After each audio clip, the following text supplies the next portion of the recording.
Good evening, everyone. Welcome to the Mary Kay Good virtual open house. I am Lisa White, the principal, and as you can see, Jonathan Weinberg, our assistant principal, is joining us this evening as well. Many of you haven't seen him yet. You've heard that we have a new assistant, but you haven't met him officially yet. So nice that we can also put a name with a face now, which is great. Welcome to this kind of unusual meeting of open house. I miss this. I miss seeing everyone and having everyone in the building. Hopefully, we can get back to things soon. But for now, here we are. I hope everyone in cohorts 1 and 2 were able to meet with their teachers at the beginning at 6 o'clock.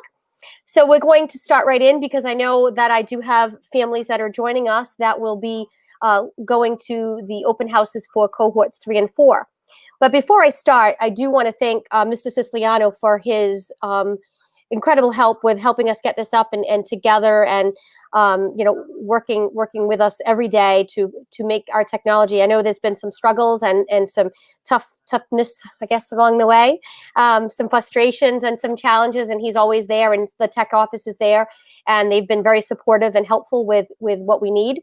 So thank you very much to them.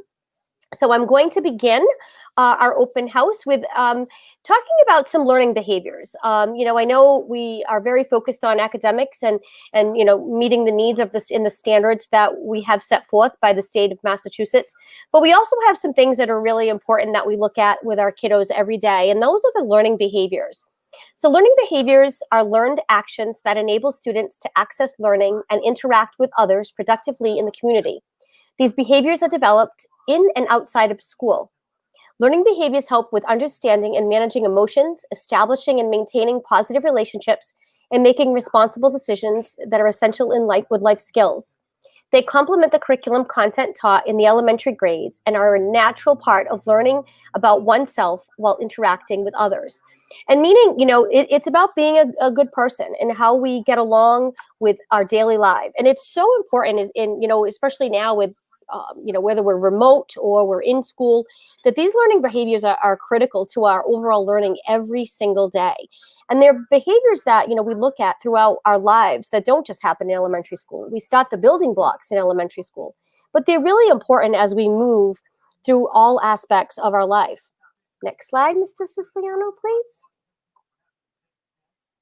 So these 5 skills that we look at, it demonstrates interpersonal skills. So that means showing respect to peers and adults, interacts positively with peers and adults, shares opinions respectively, contributes positively to the classroom and school community, and demonstrates digital citizenship. And we will get into the digital citizenship a little bit later on in the presentation because it's become such an important piece of what we're doing today. Next slide. Demonstrates responsibility, follows the established school and classroom procedures, follows oral and written directions, exhibits self-control and manages emotions, participates actively in learning, manages time effectively to complete work, organizes and manages materials, accepts responsibilities for actions. I'll return to that in a second. Thank you. So, being responsible is one of our key concepts at Mary Kay Good. We always say respectful, responsible, and ready. And being responsible, it's small. It can be small things of just making sure we have pencils, and pens every day, to being responsible, making sure we have our homework. And it's important, especially bringing materials to and from school, and that our students have become more responsible very quickly with the environment that we're living in. Next slide. Demonstrates perseverance, works through challenges, attempts new strategies when needed, solves problems, asks questions and seeks information, accepts and learns from feedback, demonstrates stamina. And stamina is key because, and that's going to help us too, and later on in the presentation when we talk about the growth mindset. And having the stamina to persevere and to keep going, and when things, and I know, I'll be honest, I've struggled with this a little bit myself lately with the technology, but having the stamina to stick it out and say, I'm going to get through this. There is a light at the end of the tunnel, and I'm going to get there. Next slide, please. Demonstrates collaboration, works cooperatively in a variety of settings, whole group, small group, online, guided and unguided. thinks flexibly, acknowledges others' ideas, demonstrates ability to reach compromise, shares responsibility, contributes to conversations and group discussions. This is key. This is key not only in person, but this has become very, very important online.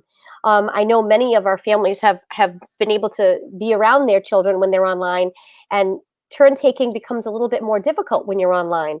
And this is something that we're really working towards. And I've been working with the teachers on how do we better prepare our students when they're in school to work better when they're home.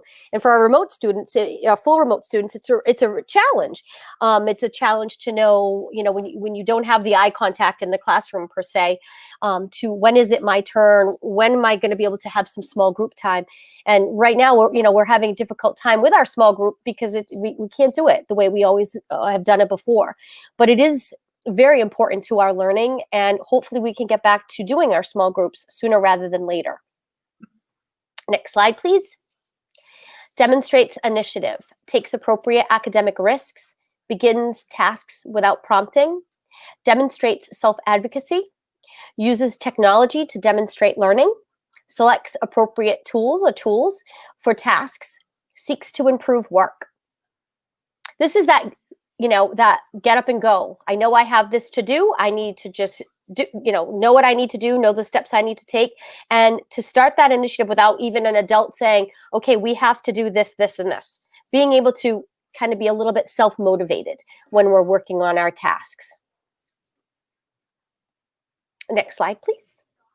So how does this look at the grade level? Because I know many of you right now are saying, but my child's in first grade. So what does that look like? So what I've done here is I've kind of broken it down for you to be able to look at what is my child expected to do as far as interpersonal skills, responsibility, perseverance per grade. So it does build, and I won't read these all to you. This will be posted, so I want to save time.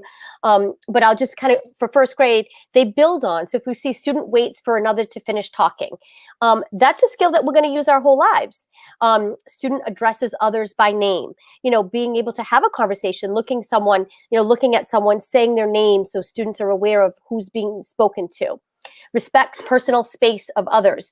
And I know in first grade, sometimes that's a struggle, knowing that this is my space, and sometimes people don't like when you get too close, and being responsible and being aware that may happen. I mean, and right now we're social distancing, so really being aware of what does that feel like. Showing responsibility. Follows the routines and the procedures. And I'll tell you, the first graders have done an amazing job with this already with, our masks and our social distancing, and they've done an amazing job. All of our students have. They're engaged in classroom activities, they remain focused on task, and they're able to put their materials in designated places. Next screen. Next slide, I'm sorry. For grade 1, maintains composure when making a mistake, and teaching our children that, mistakes are okay. Mistakes are ways that we learn.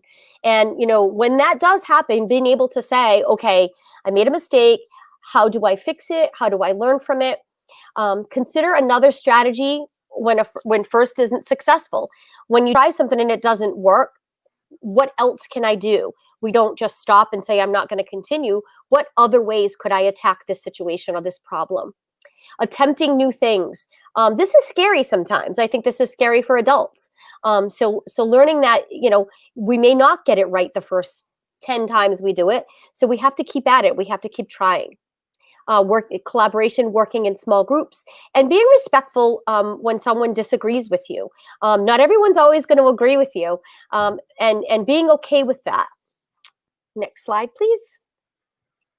Demonstrates initiative, shares ideas that are on a topic, begins work without additional prompting, uses classroom resources to complete a task, knowing that there's word walls and how to access them, knowing that they have number charts or number lines or a graphic organizer that they could use in order to complete a task. Next slide.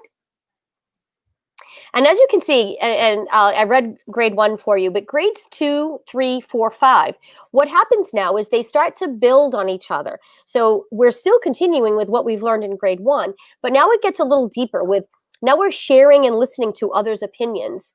We're respecting the personal space of others. We're following these directions to complete a task. Many of these are are the same. They're just looked at a deeper level.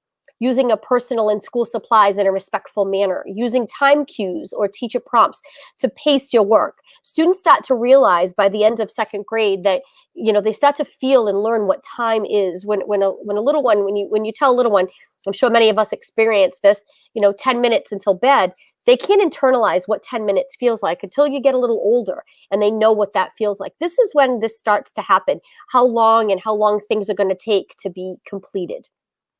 Next slide, please. Again, maintaining their composure when making a mistake. You'll see this as a common thread throughout. Reacts calmly to setbacks when working on an activity. Taking turns, listening to people's ideas. All of these things are building, but they're seeing a deeper level of what we're expecting in grade 2. Next slide, please. Identifies a problem. If they can't see the board, how can they solve it? Instead of, the hand going, I can't see the board. How can they first attempt to solve it before asking for help? That's kind of the shift from grade 1 to grade 2. Completes established routines before and when signaled, turning in work, cleaning up. They're starting to learn that routine of that they can do it without being asked, that before the teacher actually does call for it. They're already knowing that this is what's going to be expected of me. Next slide, please. Respects the personal space of others, accepts the difference of opinions, respects and shares space and material, follows directions, waits their turn to speak, uses an agenda book. I know, they're starting to, in grade 3 now, you're looking at, they're beginning to take on some of those organizational tasks themselves, that they can find things in their desk, in their book bag. I know many of our first grade teachers, that's a task that they work on. Second grade too is morning notes. Do you have your morning notes? Do you have your morning notes? By third grade, they're finding their own things. They're working on getting their own materials ready. They're able to write in their agenda books when they have an assignment that they need to do. So that's kind of that shift now that's happening in grade 3. Next slide, please. Sticks with an assignment when working independently. That's another shift from being in grades 1 and 2. So now that independent time is becoming more. We're expecting them to be able to work independently for longer periods. Attempts different strategies when first or second attempt doesn't work. Ask clarifying questions. So that's that point when, if they are stuck, they're able to formulate a question that's going to help them clarify what their issues and their concerns are and why they're not being successful. Ask questions about others' ideas. Share learning materials. Next slide, please. Demonstrates initiative. Completes established classroom routines before and when signaled, turning in work. Again, being able to do this on their own without the teacher having to prompt them. Identify the problem and able to solve it. Again, like grade 2. Next slide, please.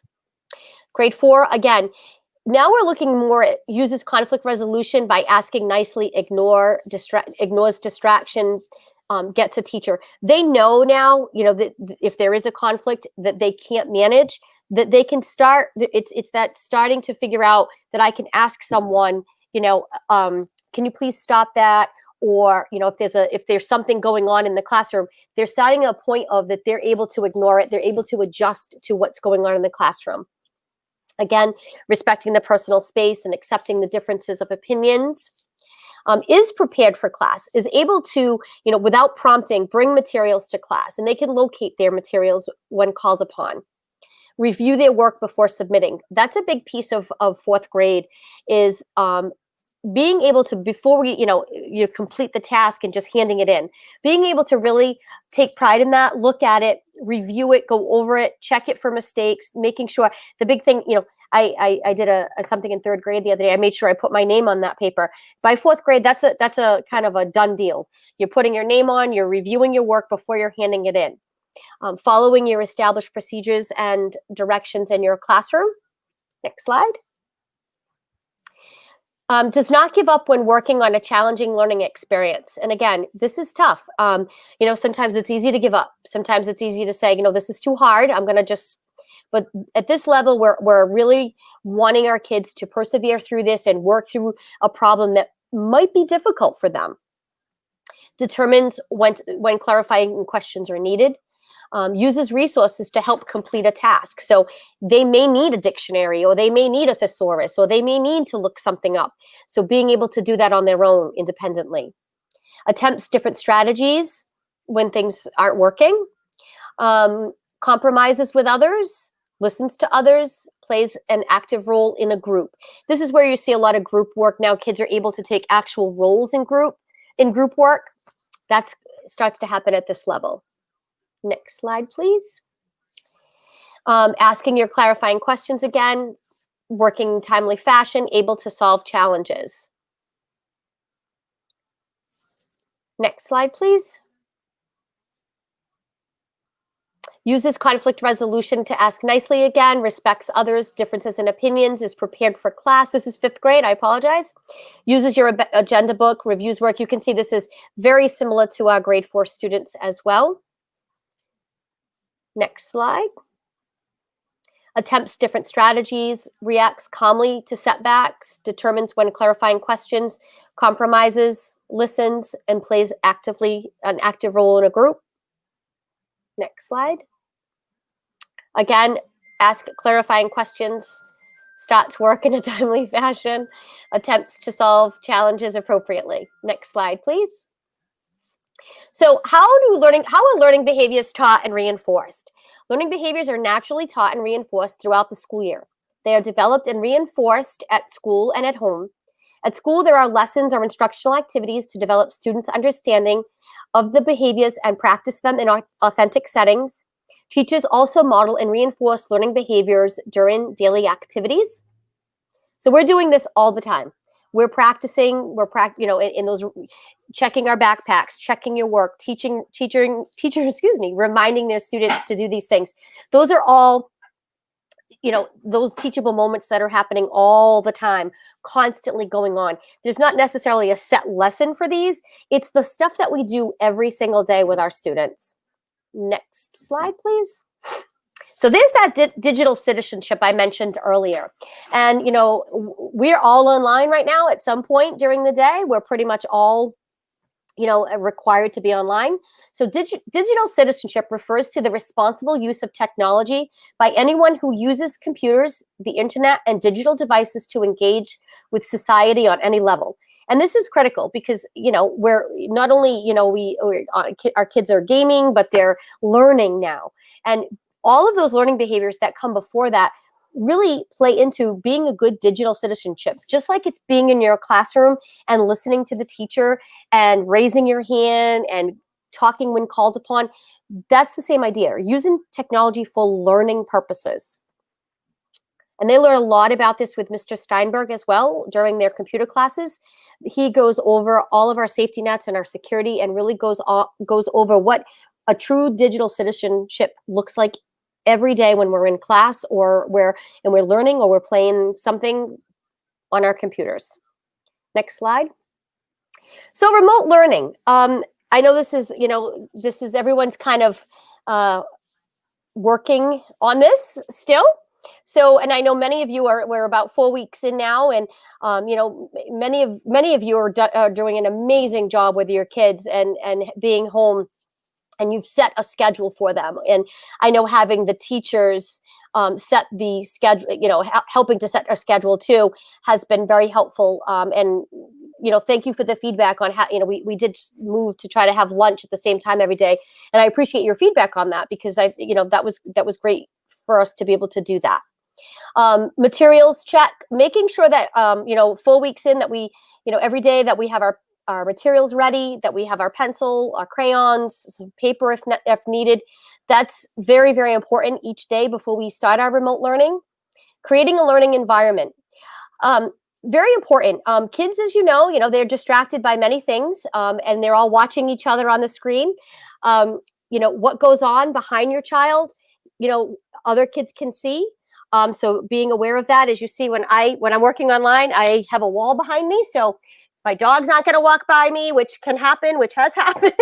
So, making sure that our kids, have behind us is clear of distractions for them is really, really important for them. Don't teach, help. We're assisting our kids every day with logons. Our families are helping with logons, and we greatly appreciate that. Our teachers are really doing a great job with the actual teaching online. For instance, the STAR 360 assessment, having that done at home, I really emphasized in our newsletter that it's critical for us to have the child do the assessment independently. That gave us information that's going to drive our instruction. And I know, I'm a mom and I get it.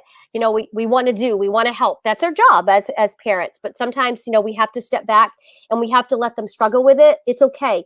We would rather know that they're struggling. We would rather have you send an email or let us know so we can revisit something that they're struggling with. That's important information for us to have. Center the child, not the work. The child is the most important piece of this. And if there's a day, I know many families have reached out that students have, they've had breaks, but it's a tough day for them remotely. And I get that. The child is the center of what we do, not the schoolwork right now. We know that it's a lot for them to be online all day. I get that. We're doing as many breaks as we can. And I know it's hard. It's a very, very difficult piece, but the child is the most important. Identify specific barriers for your child. If your child needs to move a lot, they can stand. They don't need to sit. They could stand at their computer. Some children need a fidget to help distract them.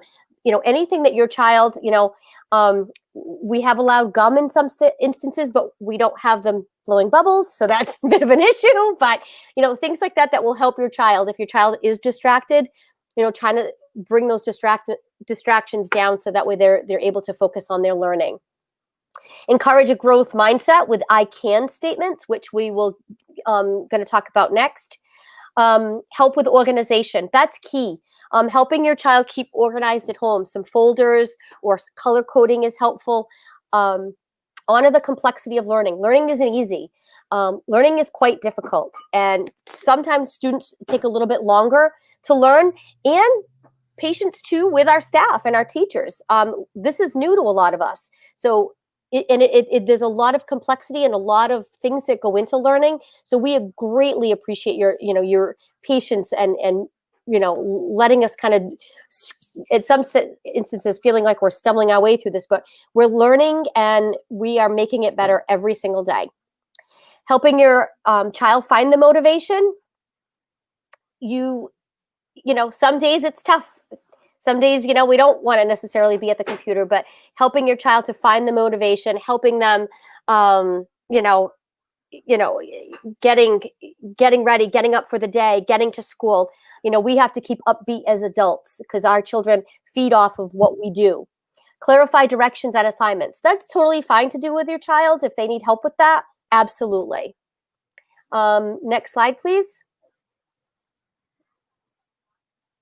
So the growth mindset, what's the difference? A fixed mindset and a growth mindset is effort versus ability. Saying I can't do this is a fixed mindset. You've already given up. Saying I can't do this yet. The key word in this is yet, is having a growth mindset. You can work. Your brain is always learning. Your brain is always growing. And it's also having the grit to do it. We all, and I use walking and talking as a perfect example. None of us came out walking and talking, but we couldn't do it yet, but we can all do it now. So again, it's continuing to practice. It's I can't do this. We need to end it with the word yet, because we will be able to do this at some point. Next slide, please. As parents, you play a huge role in influencing the mindset of your children. So it's important for you to model a growth mindset for your children. Showing your children that you are excited about challenges, see mistakes as learning opportunities, and understand the value and practice and trying different strategies will go a long way in cultivating their growth mindset. As adults, we are the best models for the growth mindset for our students. Even when things are tough for us, saying we're going to get through this together. We're going to work at this together. We can't do this yet, but we're going to figure this out, and we're going to make mistakes, and we're going to learn from our mistakes and fix them as we go. Next slide, please. So here's some helpful hints. You can model the growth mindset for your kids by showing them how to make mistakes. This helps them learn what to do when faced with their own setbacks. Praise children's process, not their natural ability. Praise them for their effort. That's huge. Encourage children to embrace failure. Motivate children with the power of yet. Next slide, please. So I'm going to end here. I thank you all for joining us. We have seen many of you at drop off and pick up, and the people that we haven't seen, we usually see on open house night. So I hope we get to see you soon. We have a great video that Mr. Weinberg put together, and it's just a little view into what we do every day in MKG. I'm going to start this now and end it here just because I know that we have families that need to get to our next piece of open house. If you have any questions or concerns or anything, please don't hesitate to email either one of us. We'll be happy to chat with you or email you back. We hope everyone has a great evening, and I hope you enjoy just a little view of MKG.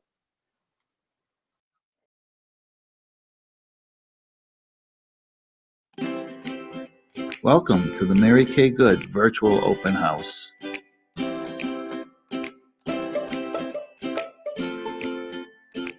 Welcome back, everybody. It's great to have the halls filled with students. This year, our greetings may look a little different. Our classrooms may look a little bit different as well. Some of our students are at home learning virtually.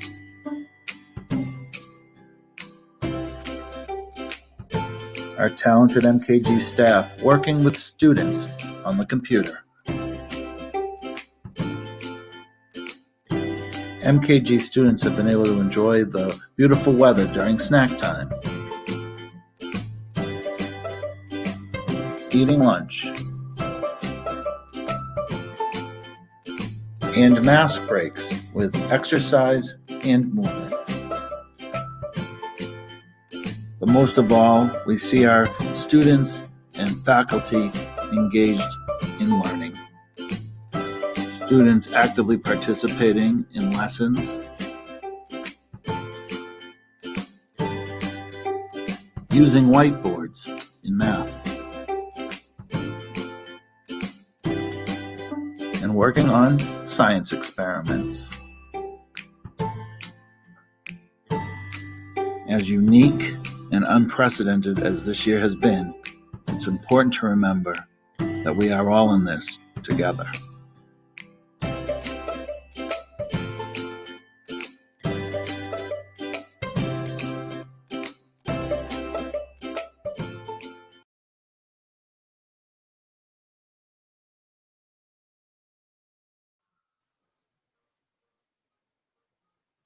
We hope everyone has a great evening.